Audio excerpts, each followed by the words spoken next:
It has been 1 week since a shooter opened fire on an all-school mass at Annunciation Church. 8-year-old Fletcher Merkel and 10-year-old Harper Moisky were killed during that attack. 21 other people, mostly children, were injured. The shooter turned the gun on themselves and is also dead. As the community tries to heal and rebuild, some of the victims are still working to just recover. And as that recovery happens this morning, we know the vice president will make a trip to Minnesota today to show support. So the White House tells us J.D. Vance and his wife Usha will be in Minneapolis following last week's Catholic school tragedy. Our Barrett Leone joins us live from the Still Growing Memorial. Barrett, what do we know about the vice president's visit today?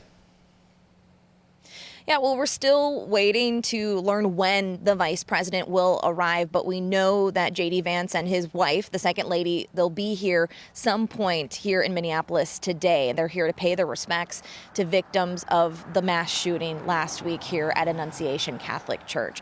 So according to the White House, the vice president and second lady will take part in a series of private meetings, sitting down with families who lost loved ones in this tragedy. The White House also says this visit is about offering condolences and support during what's been a devastating week for the Twin Cities community. And again, right now, we don't know the exact timing of the vice president's arrival, but we do know that right now here on 54th Street, you can't park on it from 6 a.m. until 5 p.m.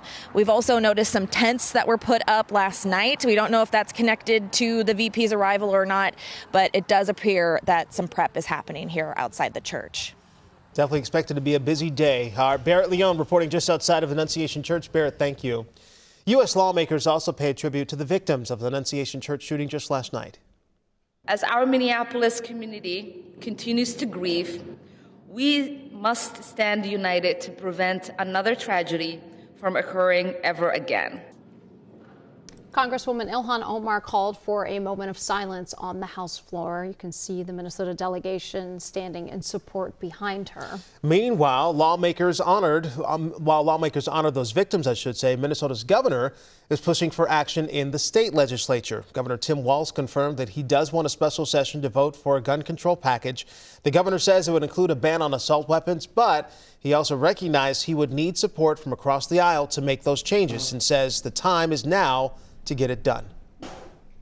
If Minnesota lets this moment slide and we determine that it's okay for little ones to not be safe in a school environment or a church environment, then shame on us. House Speaker Lisa Demuth calls for compromise on any gun safety measures, adding, quote, if Governor Walz and Democrats are focused on partisan accusations and demands, this special session will not be productive for the people of Minnesota. And mayors from across the metro are also calling for gun reform. In a press conference yesterday afternoon, they made requests to lawmakers, including a ban on high-capacity magazines. According to police, 116 casings from a semi-automatic rifle were collected at the scene of Annunciation Catholic Church. Investigators say the shots were fired in a matter of minutes, and that's what's leading calls for change. WCCO spoke with one local mass shooting researcher and the Minnesota Gun Owners Caucus who explained their points of view. The data are actually pretty clear about this. High capacity magazines, when they're used, more people die and more people are injured. The magazine capacity is irrelevant when you can carry as many firearms or as many magazines, as you would like to, and it takes less than 2 seconds to swap them out. Minnesota lawmakers have been able to get gun control policies passed in recent years. In 2023, a DFL-controlled legislature passed expanded background checks. Then in 2024, the legislature boosted penalties for straw gun purchases, which is when you buy a gun for someone who is legally not allowed to have one. That penalty changed after these 3 first responders were killed in Burnsville. Minnesota does have a red flag law as well, and this is designed to take guns away from people who are at risk of hurting themselves or someone else. So that red flag law went into effect in 2024. It allows a family member, police, or a county or city attorney to take action. They can petition the court to have a person's guns removed or to temporarily prohibit someone from buying a gun. A judge can grant a petition for 14 days and up to a year. This is only to be used in extreme circumstances where there is a significant risk of harm if a person has a gun. A hearing can also be scheduled quickly, even the same day. Earlier this year, WCCO spoke with Dr. Jillian Peterson, Director of Violence Prevention Project Research Center, about the types of petitions filed in Minnesota in just year 1. There have been threats of violence to a school. There's been individuals maybe experiencing psychosis for the first time and thinking people are after them and living in a busy apartment complex and firing guns, which can be really dangerous. There's women whose ex-partner is actively trying to murder them and they're terrified, and so being able to remove guns from him.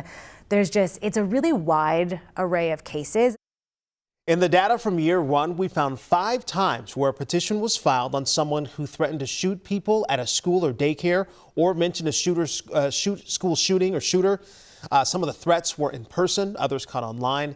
In those cases, the law worked. A judge granted an extreme risk protection order for 1 year.